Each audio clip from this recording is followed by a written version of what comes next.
Shalom dan salam sejahtera bagi kita semua, Bapak, Ibu, dan saudara-saudari yang terkasih dalam nama Tuhan Yesus Kristus.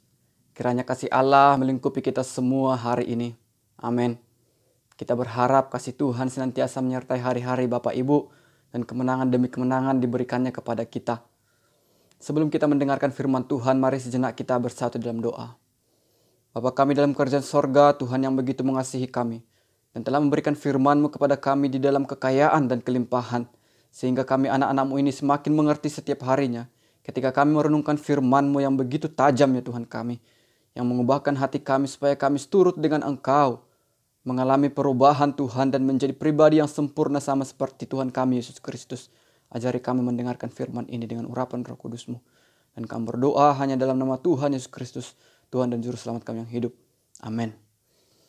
Bapak, Ibu, dan saudara-saudari terkasih, firman Tuhan yang datang pada kita, yang menyapa kita untuk hari ini, memberikan kekuatan kepada kita, diambil dari Mazmur 90, ayat 1 sampai dengan ayatnya yang ke-12. Mazmur 90 ayat 1 dengan ayatnya sampai ke-12. Tetapi pada bagian ini, Bapak, Ibu, dan saudara-saudari, saya hanya membacakan 2 ayat saja yang sangat penting dan sering kita dengarkan. Saya telah membuat sebuah khotbah juga tentang ayat ini, 12 ayat ini, di bagian yang lain.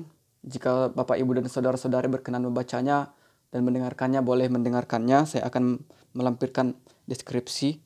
Tetapi pada pembahasan kali ini, pada khotbah kali ini, saya mengkhususkan 2 ayat yang sering dan sangat sering didengarkan orang. Bahkan ini menjadi landasan hidupnya, yaitu pada ayat yang ke-10 dan ayat yang ke-12. Biar saya bacakan dari depan sini. Demikianlah firman Tuhan. Masa hidup kami 70 tahun dan jika kami kuat 80 tahun. Dan kebanggaannya adalah kesukaran dan penderitaan. Sebab berlalunya buru-buru dan kami melayang lenyap. Ayat ke-12. Ajarlah kami menghitung hari-hari kami sedemikian hingga kami beroleh hati yang bijaksana. Bapak, Ibu, dan saudara-saudari, Bapak, Ibu pasti pernah mendengarkan bahwa hidup kita di dunia ini hanyalah sebentar dan sementara.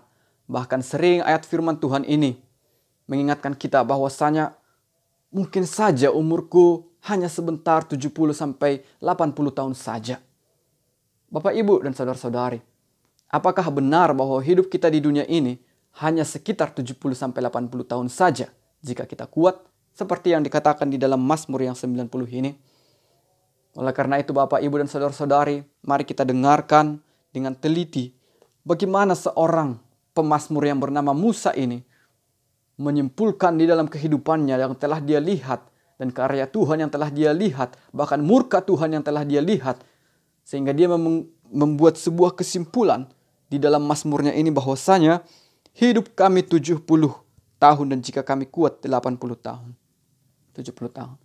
Bapak, Ibu, dan saudara-saudari, Mazmur yang kita baca ini ditulis oleh Musa dan ditulisnya di masa-masa terakhir pelayanannya, yaitu memimpin umat Israel dari tanah Mesir menuju ke tanah Kanaan. Musa sendiri tidak sampai kepada tanah Kanaan, padahal tanah Kanaan itu adalah tanah yang dijanjikan oleh Tuhan. Tetapi di akhir dari pelayanannya untuk memimpin bangsa Israel, disitulah dia mengadakan sebuah perpisahan kepada umat Israel, dan dipercaya di saat itu juga Mazmur ini dituliskan. Mazmur ini dituliskan di akhir sehingga dia sudah melihat bagaimana perjalanan umat Allah di hadapan Allah, bagaimana perjalanan umat Allah di tanah kering, tanah yang tandus, yaitu di padang gurun. Sehingga dari sini kita mau belajar Bapak, Ibu, dan saudara-saudari, seperti apa sebenarnya kehidupan kita manusia di dunia ini dan bagaimana kita akan menemukan kebijaksanaan di dalam firman Tuhan ini. Sebab inilah yang menjadi tema kita, yaitu beroleh hati yang bijaksana seperti yang dikatakan di ayat 12. Ajarlah kami menghitung hari-hari kami sedemikian hingga kami beroleh hati yang bijaksana. Ini ada sebuah pertanyaan bagi kita, apakah kita sudah bijaksana di dalam waktu-waktu yang diberikan Tuhan kepada kita, ataukah mungkin tidak? Kita sudah berjalan di dalam kesia-siaan, kita sudah berjalan di dalam kefanaan, kita berjalan di dalam kehilangan waktu-waktu yang berharga di hadapan Tuhan atau tidak? Bapak, Ibu, dan saudara-saudari, pertanyaan ini sangat penting. Benarkah hidup kita di dunia ini, hidup manusia itu, yang paling tinggi, paling tua hanya 70-80 tahun. Seperti yang dikatakan di Mazmur pasal 90 ini ayat yang ke-10. Benarkah demikian Bapak Ibu?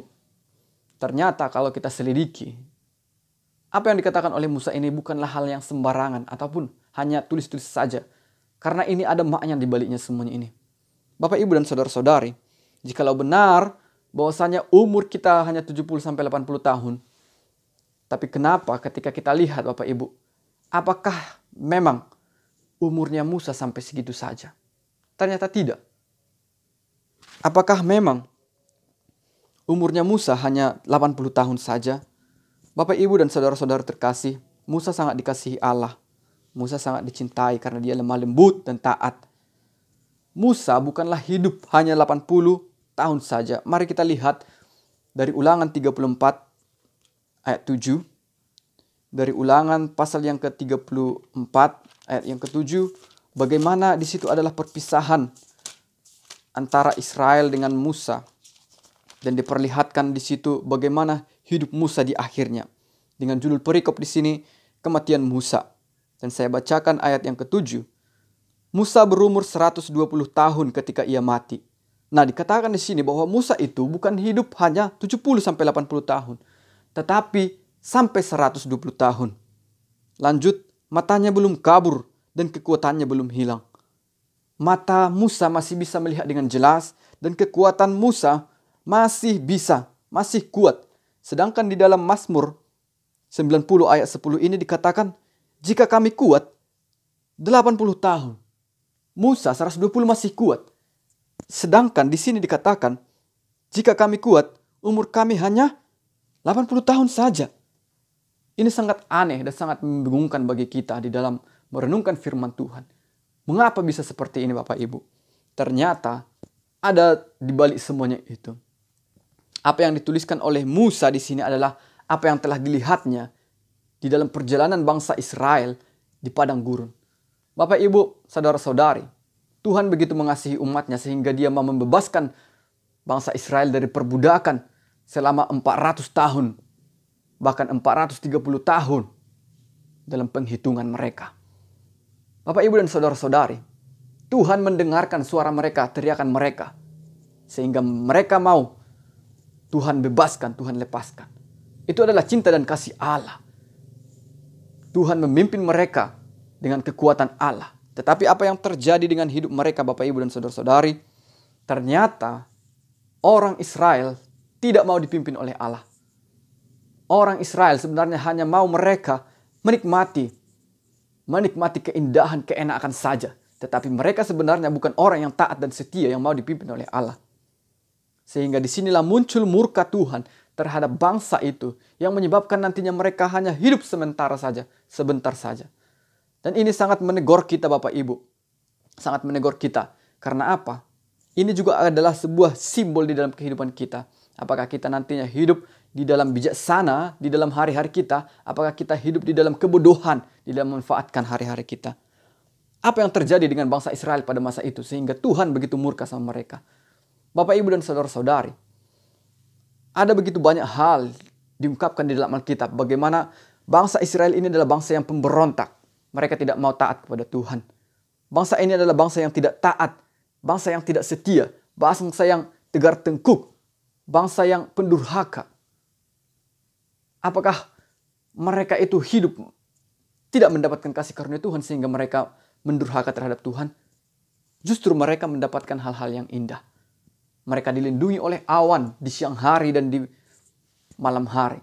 Sehingga mereka tidak perlu takut dengan kepanasan dan kedinginan. Namun apa yang terjadi? Mereka hidup memberontak. Dan Tuhan tidak senang terhadap mereka.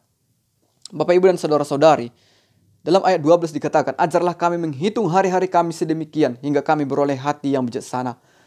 Dari sini kita mau bertanya-tanya, ada apa dengan hari-hari mereka sehingga Musa meminta kepada Tuhan supaya mengajari mereka menghitung hari-hari mereka. Ternyata Bapak, Ibu, dan saudara-saudari, inilah yang menjadi pokok penting di dalam firman Tuhan ini. Ternyata hidup mereka yang 40 tahun di pengembaraan itu adalah hidup yang sia-sia. bukan berarti mereka hidupnya itu tidak melakukan apa-apa, ya kan? Mereka masih bisa bergaul sesama mereka. Tetapi itu diperhitungkan sebagai kesia-siaan di hadapan Tuhan. Bapak, Ibu, dan saudara-saudari,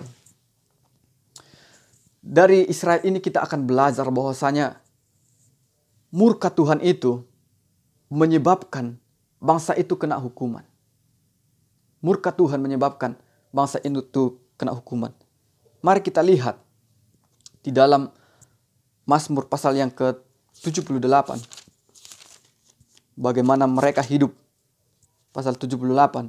Yang pertama akan saya bacakan ayat yang ke-8. Dan jangan seperti nenek moyang mereka, angkatan pendurhaka dan pemberontak, angkatan yang tidak tetap hatinya dan tidak setia jiwanya kepada Allah. Bangsa Israel disebut sebagai bangsa pemberontak dan pendurhaka, tidak setia kepada Allah, tidak setia hatinya dan jiwanya kepada Allah, sehingga Allah murka terhadap mereka. Dan lagi kita baca di ayat yang ke-17, di sini dikatakan, tetapi mereka terus berbuat dosa terhadap Dia dengan memberontak terhadap Yang Maha Tinggi di padang kering.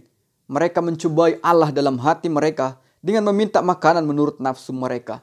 Sangat jelas dikatakan di sini bagaimana mereka meminta makanan untuk menuruti nafsu mereka.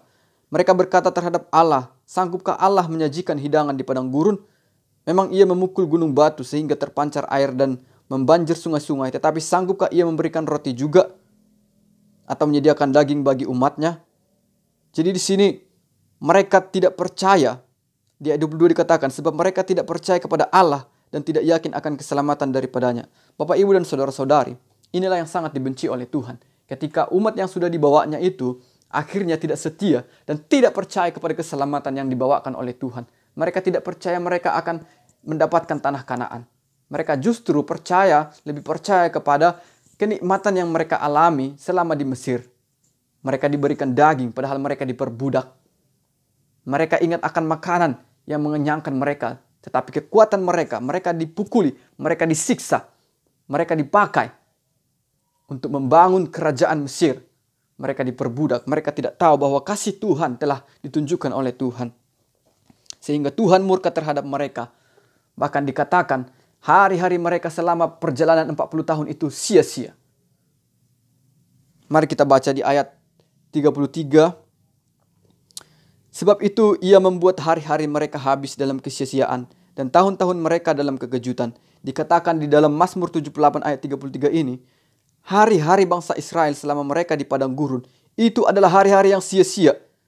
Hari-hari yang dalam tahun-tahun kekejutan. Artinya apa?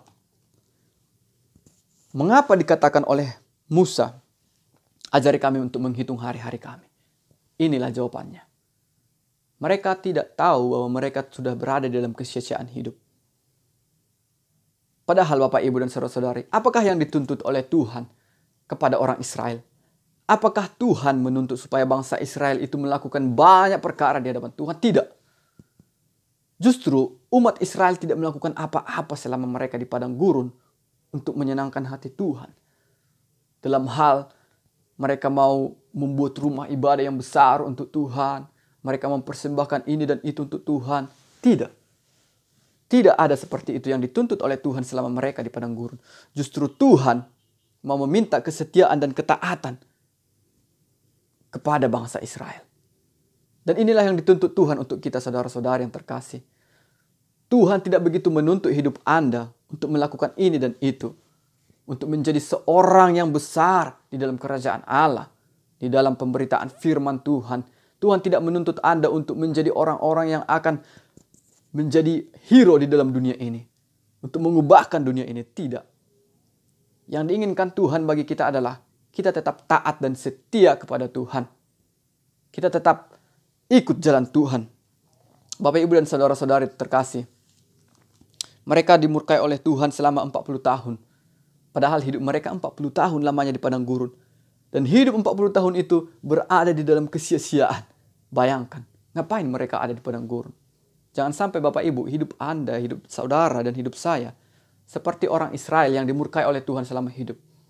Mari kita introspeksi diri, melihat ke belakang.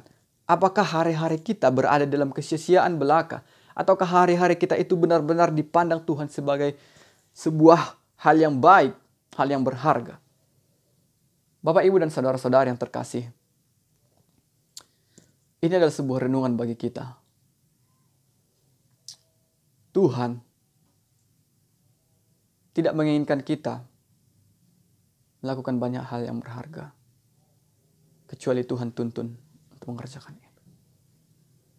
Hukuman yang berat bagi bangsa Israel ialah ketika mereka itu ujungnya, angkatan yang pertama yang ketika keluar dari Mesir dan dipimpin Tuhan, mereka tidak sampai kepada tujuan, yaitu tanah Kanaan. Mereka semua mati bertebaran di padang gurun. Jumlah mereka yang begitu besar. Ada yang dipatok ular, ada yang ditumpas oleh bangsa yang lain. Semuanya mati. Hanya 2 saja orang yang bertahan hidup. Dan itu pun bukan karena kekuatan mereka. Bukan karena perbuatan besar mereka, tapi karena ketaatan mereka kepada Allah. Ketika mereka diutus sebagai pengintai, yaitu Yosua dan Kaleb, mereka taat kepada Tuhan. Tidak mengabarkan hoax, tidak mengabarkan berita yang bohong, tetapi mereka percaya bahwa Tuhan akan memberikan negeri Kanaan itu ke tangan bangsa Israel. Mereka tidak percaya kepada kekuatan mereka sendiri, tetapi mereka percaya bahwa ada Allah yang menyertai mereka. Bagaimana dengan hidup kita sekarang ini? Apakah kita lebih percaya kepada diri kita sendiri, ataukah kita lebih percaya kepada tangan Tuhan yang Maha Kuasa? Bapak, Ibu, dan saudara-saudari, setelah kita melihat bahwasanya angkatan yang pertama itu akhirnya dimusnahkan oleh Tuhan dan mereka hidup dalam sia-sia. Tetapi angkatan yang kedua Tuhan masih kasihi. Anak-anak yang dilahirkan di padang gurun. Akhirnya mereka melihat kejadian itu dan mereka itu memperoleh hikmat bijaksana. Sehingga mereka mau percaya kepada Tuhan. Ketika Tuhan memimpin bangsa itu untuk memasuki tanah Kanaan. Ada sungai di situ yang mereka harus lintasi. Tuhan suruh supaya mereka menginjakkan kaki mereka, yaitu para imam, sebagai bukti bahwa mereka benar-benar percaya. Dan ketika mereka menginjakkan kaki mereka di sungai itu, yaitu sungai Yordan, maka tiba-tiba sungai itu terbelah menjadi 2. Dan mereka bisa melintasi sungai itu di jalan yang kering. Itu adalah bukti iman mereka, bukti percaya mereka. Angkatan yang kedua sudah percaya kepada Tuhan. Bukan mereka bisa membelah sungai itu, tetapi Tuhan yang membelahnya. Mereka hanya mau percaya dan taat kepada Tuhan. Ketika mereka menghadapi bangsa-bangsa di tanah Kanaan, apakah yang mereka kerjakan? Mereka bisa menaklukkan bangsa-bangsa itu. Mereka bisa menghancurkan Yerusalem. Mereka bisa menghancurkan Yeriko. Menghancurkan tanah Ai, orang Moab dan lain-lainnya. Karena apa? Karena mereka percaya kepada Tuhan. Mereka bukanlah orang yang tahu di dalam berperang, Bapak Ibu. Tetapi mereka adalah orang yang diperbudak. Mereka tidak pandai memegang senjata. Tetapi Tuhan memakai orang yang tidak pandai memegang senjata untuk mengalahkan orang-orang besar, mengalahkan tembok-tembok yang berkubu. Bapak dan Ibu, saudara-saudara sekalian, Bapak dan Ibu mungkin adalah orang-orang yang tidak apa-apanya di hadapan manusia. Tapi Tuhan bisa pakai Bapak, Ibu, dan saudara-saudari jika Tuhan ada di pihak saudara-saudari. Jika saudara-saudari ada di tangan Tuhan. Itulah yang terjadi ketika kita beriman kepada Tuhan. Jadi apa yang akan kita pelajari dari sini, Bapak Ibu? Yang pertama, yang disebut dengan kesia-siaan hidup adalah ketika kita tidak taat kepada Tuhan dan tidak berserah kepada Tuhan dan tidak percaya kepada Dia yang memimpin kita. Kita mungkin berpikir yang disebut dengan kesia-siaan itu adalah ketika kita mengerjakan banyak hal yang tiada artinya. Itu memang betul. Tetapi firman Tuhan kali ini mengatakan bahwa masa-masa kita memberontak kepada Tuhan, itu adalah masa-masa yang kosong, yang dihitung sebagai kesia-siaan, yang dihitung sebagai sesuatu yang akan lenyap dan tidak diperhitungkan di hadapan Tuhan nanti untuk kekekalan. Sedangkan masa-masa di mana kita percaya dan taat kepada Tuhan, itu akan diperhitungkan Tuhan sebagai upah bagi kita, yang akan dibawa dan berikan pada kekekalan nantinya. Jadi Bapak Ibu, ini sangat penting bagi kita. Inilah sebuah kebijaksanaan di dalam menghitung hari-hari kita.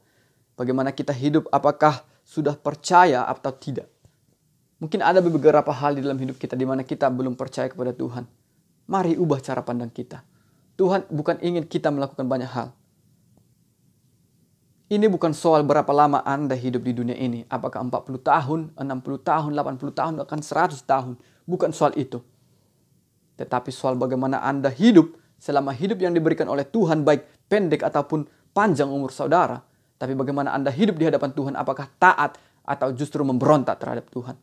Apakah Anda memberikan waktu Anda untuk Tuhan? Ataukah Anda memberikan waktu Anda untuk memenuhi kepuasan nafsu Anda seperti yang dilakukan oleh bangsa Israel? Bapak, Ibu, dan saudara-saudari, dalam perjanjian baru juga bahkan dikatakan, ketika kita mengerjakannya tanpa iman, itu adalah dosa. Artinya apa? Tuhan memperhitungkan itu sebagai hal yang sia-sia. Ketika kita mengerjakannya itu di dalam ketidaktaatan, hari-hari kita dihitung sebagai kekosongan. Mungkin Bapak Ibu sudah berumur 40 tahun, 60 tahun. Tetapi di hadapan Tuhan, itu tidak dihitung seperti itu. Yang dihitung adalah masa ketika Anda taat kepada Tuhan. Jangan sampai umur kita 80 tahun hidup di dunia, tetapi di hadapan Tuhan hanya 1 tahun. Karena cuma 1 tahun hidup taat dan hidup benar di hadapan Tuhan. Bagaimana Bapak, Ibu, dan saudara-saudari? Ajarilah kami menghitung hari-hari kami sedemikian, hingga kami beroleh hati yang bijaksana. Apakah kami di hadapan-Mu ya Tuhan sudah hidup taat? Apakah Tuhan sudah memperhitungkan hari-hari kami? Apakah kami seperti Israel 40 tahun di pengembaraan, tetapi Tuhan menghitung itu sebagai kesia-siaan, sebagai bangsa yang memberontak? Tuhan membawa kami ke dalam kesia-siaan hidup kami, bukan karena kami mengerjakan hal yang sia-sia, tetapi Tuhan karena murka-Mu dan gemas-Mu. Dan inilah menjadi perenungan bagi kita saudara-saudari. Maka mulailah hidup di dalam Tuhan, mengambil sikap percaya. Hanya itu yang dituntut Tuhan. Hanya mau taat kepada Tuhan, mendengarkan perintah Tuhan. Percayalah dalam segala hidup saudara-saudari semuanya. Maka Tuhan akan memperhitungkan itu sebagai kebenaran, sebagai waktu-waktu yang berharga, sebagai waktu-waktu kekekalan di dalam hidup saudara yang akan dibawa Tuhan kepada kekekalan nantinya. Demikianlah firman Tuhan bagi kita Bapak, Ibu, dan saudara-saudari. Jadi yang menjadi intinya hidup kita bukan soal 70-80 tahun. Hidup kita bisa lebih dari situ. Kita melihat orang-orang ada banyak. Tetapi yang diinginkan Tuhan, hiduplah bahkan di masa yang singkat Tuhan akan berkarya. Yesus Kristus hidup 33,5 tahun, tetapi dia selesai di dalam pekerjaannya. Bapak Ibu hidup berapa tahun? Harus selesai dengan visi yang diberikan Tuhan. Amin Bapak Ibu. Harus taat di dalam Tuhan, maka Tuhan akan memperhitungkannya ke dalam kekekalan. Amin Bapak Ibu. Demikianlah firman Tuhan yang bisa saya sampaikan pada kita pada hari ini. Kiranya ini memberikan kebijaksanaan di dalam kita dalam memakai hari-hari kita. Amin. Mari kita berdoa. Terpuji nama-Mu Tuhan kami yang mengasihi kami. Inilah firman yang telah kami dengarkan. Begitu memperbaharui hati kami supaya memakai hari-hari kami untuk kemuliaan nama-Mu. Dengarlah kiranya doa kami ini ya Tuhan yang kami sampaikan dalam nama Tuhan Yesus Kristus. Biarlah pimpinan-Mu senantiasa di dalam kami sehingga kami hidup taat dan percaya kepadamu Tuhan, kepada keselamatan yang Tuhan berikan. Di dalam nama Yesus Kristus kami berdoa kepadamu. Amin. Bapak, Ibu, dan saudara-saudara yang terkasih dalam Tuhan Yesus Kristus, terima kasih telah menonton video ini dan dukung terus channel Anugerah Meluas Indonesia supaya benar-benar bangsa Indonesia akan dilingkupi oleh anugerah Tuhan. Tuhan Yesus memberkati, Tuhan Yesus menyertai. Sampai jumpa di minggu ke depan. Salam.